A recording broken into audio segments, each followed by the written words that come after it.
જોઈ લઈએ આપણે ડેટ છે અહીંયા સિલેક્ટેડ આવતી હતી ક્યાં ગઈ main dot dart dashboard page અને ડેશબોર્ડ પેજની અંદર છે આપણે બે સ્ક્રીન બોટમ નેવિગેશન બારમાં બતાવી હતી અને એની અંદર છે આ ક્યાં ગઈ ડેટ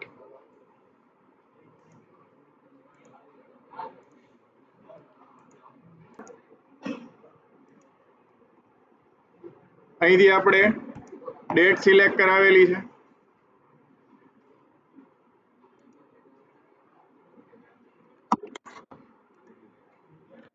6 સિલેક્ટ કરે તો આપણને ડેટ આવે છે 2025-08-06 અને એ ડેટ છે આપણને ડિસ્પ્લે થાય છે હવે આપણે શું કરવું છે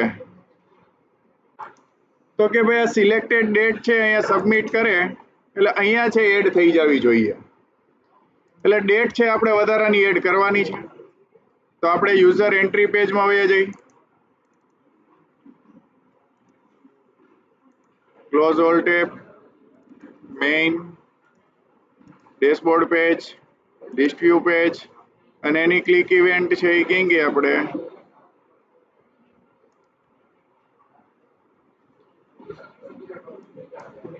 આ સ્ટાફ એન્ટ્રી પેજની અંદર છે આપણે ડેટ છે એ સિલેક્ટેડ રાખી છે હવે આ ડેટને છે આપણે અહીંયા મોકલવી હશે સ્ટાફ લિસ્ટ પેજની અંદર તો ગમે એમ કરીને આ સ્ટાફ લિસ્ટમાં છે એડ થવી જોઈએ જે આ લિસ્ટ વ્યૂ પેજની અંદરથી આપણે સ્ટાફ લિસ્ટ પાસ કરી છે એમાં એક વધારાનું પેરામીટર હોવું જોઈએ ધેટ ઇઝ ડેટ આની અંદર છે આપણે બાય ડિફોલ્ટ એક ડેટ સેટ કરી કે 01/02/2025 ઓર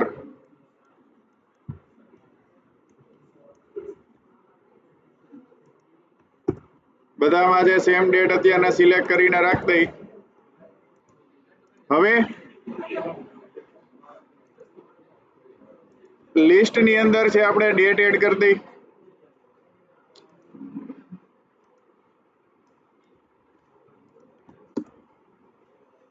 અને અહીંયા છે આપી દઈ ડેટ રન કર ડેટ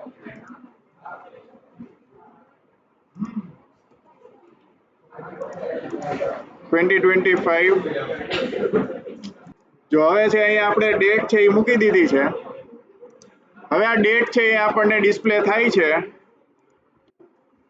માની લ્યો કે આપણે ડેટને ફોર્મેટ કરવી છે ફ્લટરની અંદર તો આપણી પાસે એક પેકેજ છે ધેટ ઇઝ INTL આ INTL પેકેજની મદદથી આપણે ડેટને છે ફોર્મેટ કરી શકશું આપણે સૌથી પહેલા શું કરશું તો આ નવું પેકેજ છે એ આપણે યુઝ કરવું છે તો આપણે પબ્સ કોઈ પણ નવું પેકેજ છે થર્ડ પાર્ટી આને કહેવાય થર્ડ પાર્ટી કઈ pub.dev ની અંદર અલગ અલગ ઘણી બધી થર્ડ પાર્ટી લાઇબ્રેરીઝ અવેલેબલ છે માની લ્યો કે તમારે ડેટ ફોર્મેટ કરવી છે તો અહીંયા તમે લખશો ખાલી ડેટ ફોર્મેટ એટલે ગૂગલની જેમ તમને સર્ચ કરીને છે લાઇબ્રેરીઝનું લિસ્ટ છે એ તમને બતાવશે આ ઘણી બધી ડેટ્સ ફોર્મેટ કરવાની લાઇબ્રેરીઝ છે એમાંથી મોસ્ટલી યુઝ છે જો અહીંથી તમને બતાવે કેટલી લાઇક્સ છે કેટલા એના પબ પોઈન્ટ્સ છે કે જેટલા લોકોએ આમાં લોગિન કર્યું હોય જેમ કે મારું લોગિન છે તો હું આમાં છે એને લાઇક્સ ને પોઈન્ટ્સ ને આપી શકું કેટલા લોકોએ આ લાઇબ્રેરી યુઝ કરી છે એ પણ અહીંયા આપેલું છે એટલે અહીંયા સોર્ટ કરીને આપણે જોવું હોય કે સૌથી સારી કઈ છે તો ઓવરઓલ સ્કોર કરશું તો એ પ્રમાણે સોર્ટ થશે રિસેન્ટલી અપડેટેડ ભાઈ રિસેન્ટમાં ચેન્જીસ આવી હોય એ પ્રમાણેની તો આ એ પ્રમાણેની છે મોસ્ટ લાઇક્સ જનરલી સૌથી વધારે લાઇક થયેલી હોય એ લાઇબ્રેરી છે એ સૌથી સારામાં સારી કહેવાય તો 8000 લાઇક છે ડીઓના છે ડીઓ છે એ HTTP પેકેજથી તમારે API કોલ કરવી હોય કે એના માટે છે એ યુઝ થશે અને INTL છે એ ફ્લટરની પોતાની જ છે એ લાઇબ્રેરી છે એટલા માટે છે આપણે INTL આની અંદર યુઝ કરશું INTL યુઝ કરવા માટે આપણે INTL માં જાશું INTL માં 0.20.2 એ લેટેસ્ટ વર્ઝન છે પબ્લિશ 6 months ago એટલે 6 મહિના પહેલા જ આમાં છે અપડેટ્સ આવેલા છે તો આપણે અહીંથી કોપી કરવા માટે કાં તો આવી રીતના કોપી પેસ્ટ કરો તો અહીંયા બટન આપેલું જ છે કોપી અને pubspec.yaml ફાઇલની અંદર ડિપેન્ડન્સીસમાં આપણે એડ કરવાની છે. હવે આપણી આ YAML ફાઇલ જે છે એ શું છે તો કે ભાઈ એ ઇન્ડેન્ટ સ્પેસ ઉપર આધાર રાખે. એટલે આપણે લેફ્ટ હેન્ડ સાઈડ વહી જવાનું, ડિપેન્ડન્સીસના ડી થી ટુ સ્પેસ છે એ મૂકવાની છે. એટલે મેં ટુ સ્પેસ મૂકી અને કંટ્રોલ વી. નવ પબગેટ એટલા માટે શું થશે કે INTL પેકેજનો આની અંદરનો જે કાંઈ પણ કોડ છે એ બધો જ કોડ લોકલી આપણા પ્રોજેક્ટની સાથે છે મર્જ થઈ જશે, ક્લબ થઈ જશે. પબગેટ કર્યા પછી જો આ process finished with exit code 0 આવશે, ઇટ મીન્સ આ લાઇબ્રેરીનો કોડ લોકલી આપણા કોડ સાથે જે મર્જ થઈ ગયેલો છે. હવે છે આપણે આના કાંઈ પણ ફીચર્સ છે, ફંક્શન્સ છે એનો યુઝ કરી શકશું. અગેન માની લો કે પબગેટ નો કરી તો શું થાય, જ્યાં સુધી કોડ છે એ આપણા કોડ સાથે મર્જ નહીં થાય, ઇટ મીન્સ છે આનું કંઈ કામ આવશે નહીં. એટલે ક્યારેય પણ તમે માની લો કે 2 માંથી 3 કરો છો તો પણ પાછું પબગેટ કરવું જરૂરી છે. અત્યારે આમાં એરર આવવી જોઈએ કારણ કે પબની અંદર 0.20.2 છે ને આપણે છે ભૂલથી લખી નાખ્યું છે 0.20.3. એટલે પાછું જે 2 કરશું એટલે પાછું છે ચાલી જશે. એટલે વર્ઝન છે એ આમાં મેચ થવું જરૂરી છે YAML ની અંદર. જો એની અંદર નહીં હોય તો આપણે છે પ્રોપરલી આને એક્સેસ કરી શકશું નહીં. જો 11 પેકેજીસ છે નવા વર્ઝનના છે, આપણે જે આ યુઝ કરેલા છે એમાં 11 પેકેજીસના નવા વર્ઝન છે. આપણે કરવા હોય તો પબ આઉટડેટેડ જો અહીંયા છે ને ફ્લટર પબ ગેટ કરવાથી જે નવી જે કંઈ પણ ડિપેન્ડન્સીઝ અહીંયા તમે એન્ટર કરશો એ બધાયનો કોડ છે એ ડાઉનલોડ થઈ અને આની સાથે મર્જ થઈ જશે. SDK ફોલ્ડરની અંદર એક પેકેજીસ નામનું ફોલ્ડર હોય એની અંદર છે જ્યાં જઈને પડી હોય. નેક્સ્ટ હવે આપણે છે આ ડેટ આપણને જે આવી દેખાય છે આવી ડેટ મારે નથી જોતી. આ છે dd/mm/yyyy. મારે જોઈએ છે ડે, મંથનું નામ અને યર. તો આપણે કેવી રીતના એને યુઝ કરશું? તો આપણે જોઈએ છે સ્ટાફ લિસ્ટ પેજની અંદર અહીંયા જોઈએ છે. તો અહીંયા આપણે શું કરશું, અહીંયા ડેટ ફોર્મેટ કરવાનો એક કોડ લખશું.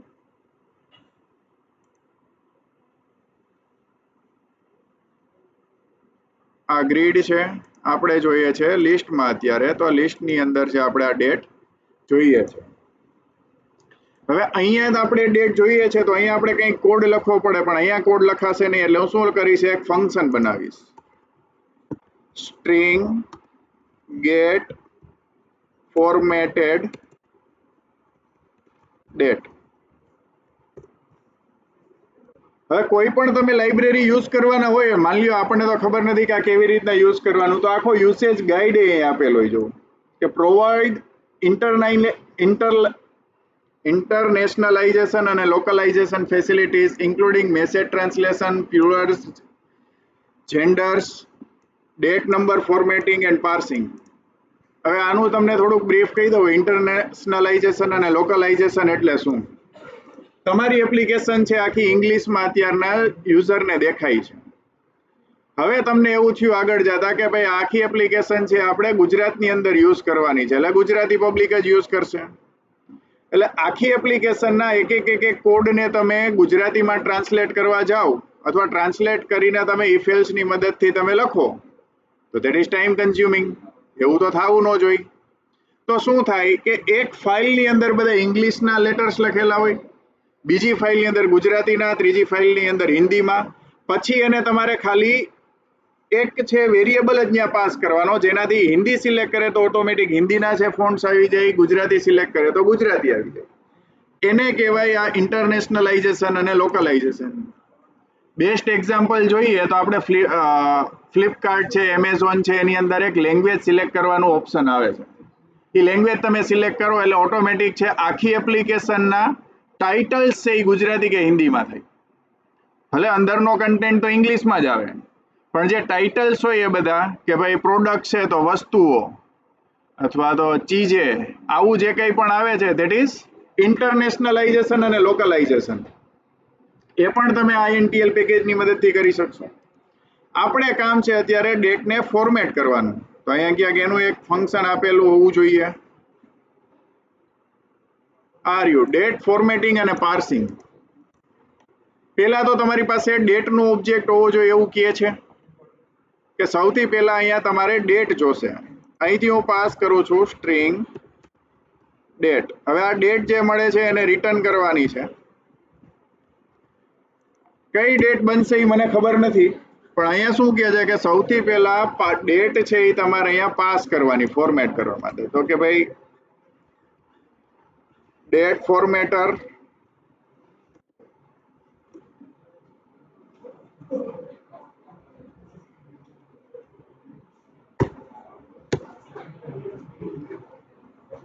અહીંયાથી એક INTL પેકેજ છે એક ઇમ્પોર્ટ કરી દઈ.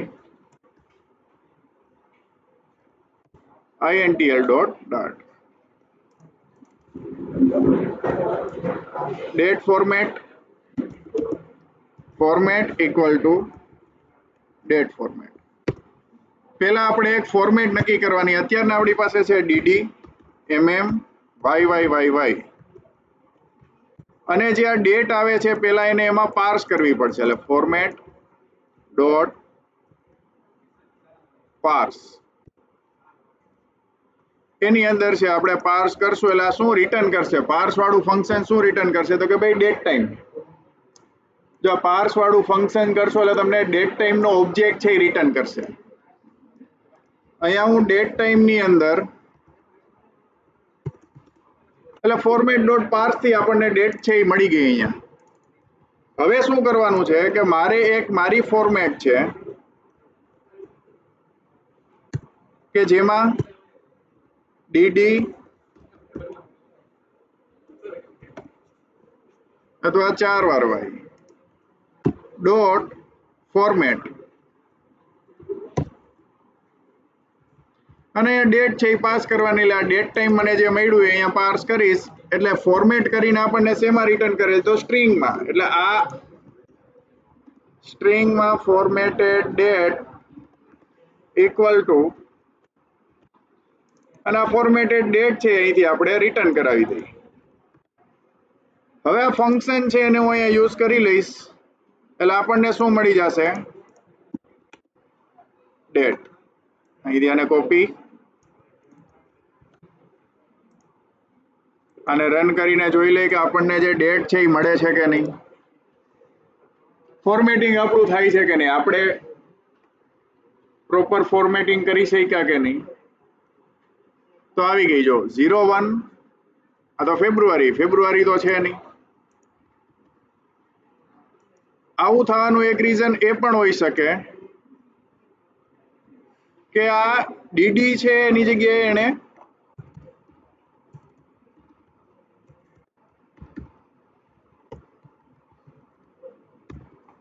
ડેટ ને મંથ અને મંથ ને ડેટ છે એ કન્સિડર કર્યું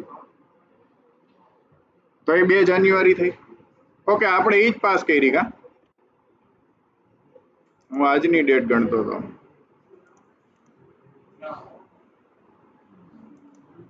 staff list page list view page. હા 0102 એટલે 1 ફેબ્રુઆરી જ થાય એટલે બરોબર જ થયું હતું.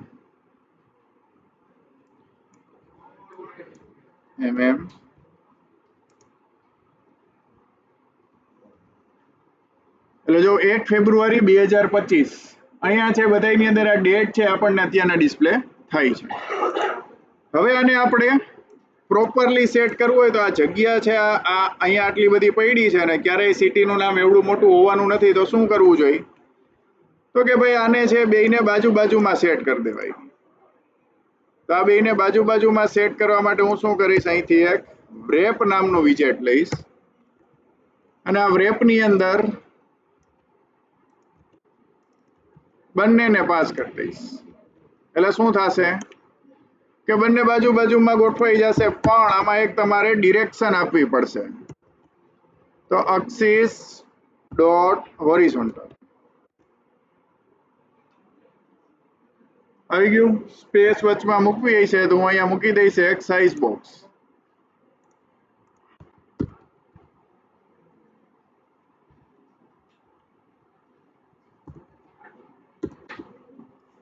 અહીંયા આપી દેશું વિથ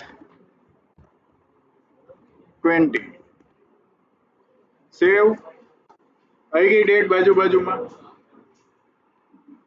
હવે આની ઉપર ક્લિક કરી તો શું થવું જોઈએ? જે ડેટ સિલેક્ટ કરેલી છે એ અહીંયા ઓટોમેટિક આવી જ જવી જોઈએ, પણ હજી આવતી નથી.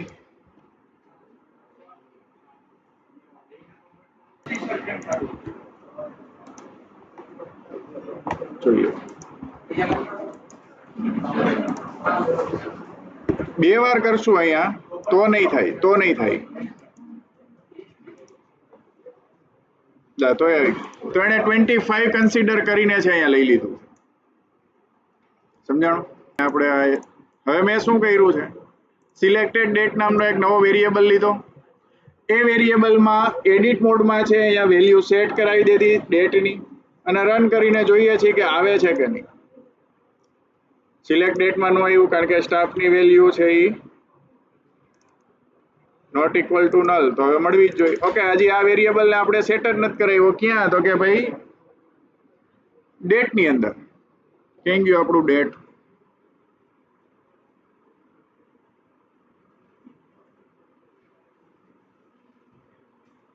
આ ડેટ ઓફ બર્થ. ઓકે, આપણે ડેટ ઓફ બર્થ નામનો વેરિયેબલ લીધો છે, તો એની અંદર સેટ કરી દઈએ. સિલેક્ટેડ ડેટ નહીં, ડેટ ઓફ બર્થ. હવે રન કરીને જોઈ લઈ. આવી ગઈ 01/02/2025. કેમ ઓલી નો આવી ડેટ? ફોર્મેટ જે છે આપણે અહીંયા બતાવેલી છે એ આવડી આ રીતનો ડેટા સેટ થયેલો છે, પણ મારે જરૂર હતી કે મને જે ડિઝાઇન પ્રોવાઈડ કરવામાં આવી એમાં આ પ્રકારની ફોર્મેટ છે ડિસ્પ્લે કરાવવાની લખેલી હતી. એટલે જ્યાં પણ લિસ્ટમાં ડિસ્પ્લે કરતા હતા એટલે આપણે એક ફંક્શન બનાવી નાખ્યું જે ડેટ ફોર્મેટરની મદદથી ડેટ ફોર્મેટ કરીને આપણને ડિસ્પ્લે કરવા દે છે. હવે આને મારે જનરલ યુઝ કરવું હોય તો કઈ રીતના કરવું? તો અહીંયા એક યુટિલ્સ નામનું ઓલરેડી આપણે એક પેકેજ બનાવ્યું છે. એ પેકેજની અંદર હું એક ડાર્ટ ફાઇલ બનાવીશ. ધેટ ઇઝ, આનું નામ આપી શકાય યુટિલિટી.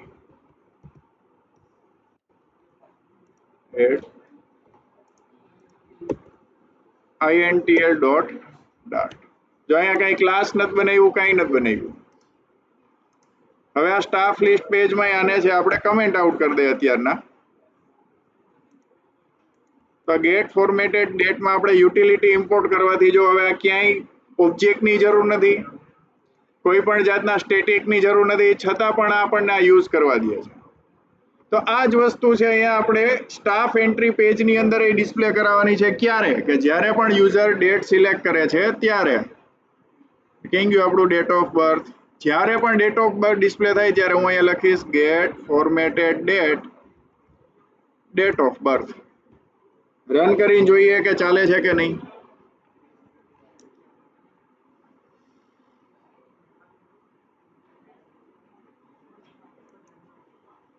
આવી ગઈ 01.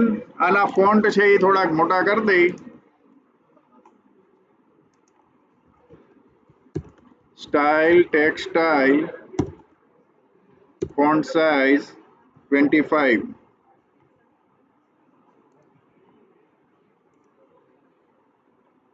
આવી ગઈ ડેટ. હવે શું થશે? હું અહીંથી આની ઉપર ક્લિક કરીશ તો ચાલશે કે નહીં?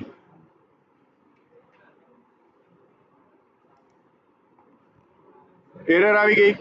શું કહે છે? Trying to read slash from 2025. આને જરાક હું ઝૂમ કરું.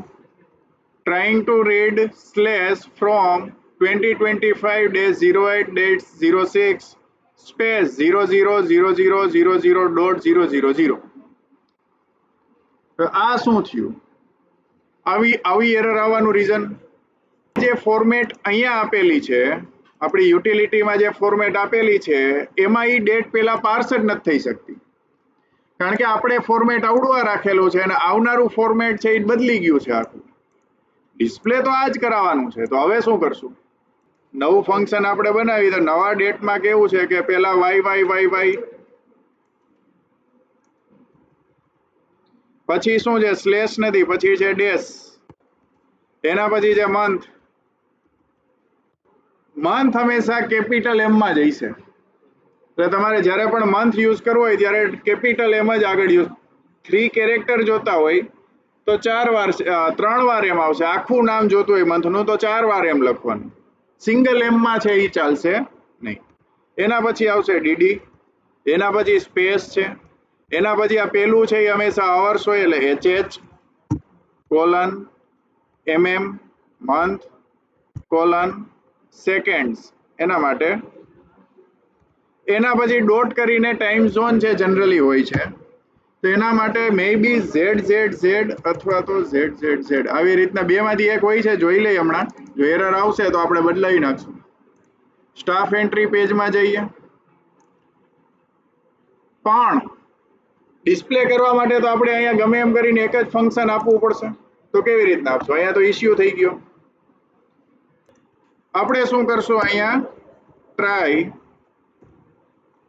આ ડેટની અંદર પહેલા છે ડેટને પાર્સ કરવાની ટ્રાય કરી.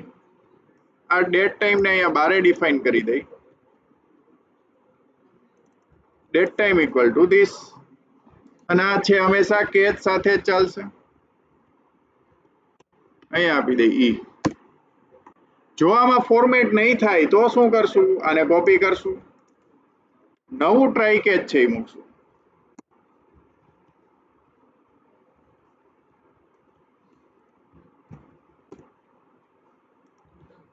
હવે શું છે તો કે બદલી ગયું. YYYY dash MM dash DD space HH column MM colon SS dot ZZZ. અને અહીંયા શું આવશે? અને નલેબલ અહીંયા અને આપણે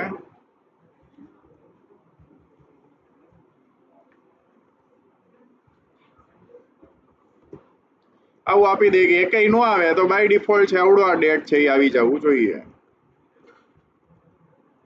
અહીંયા લખી નાખી ઈ ડોટ પ્રિન્ટ અથવા તો પ્રિન્ટ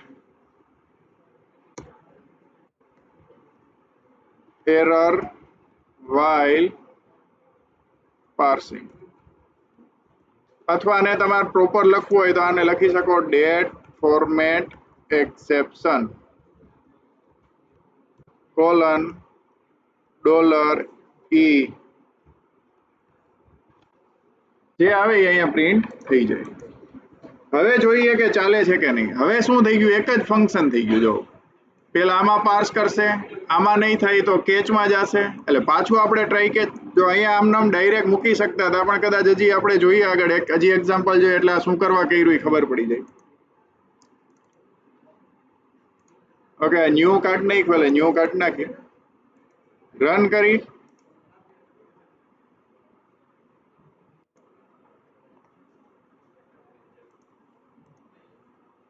આવી ગઈ ડેટ. આ તો આવતી જ હતી, કઈ નહોતી આવતી? આવી ગઈ. હવે આનો બેનિફિટ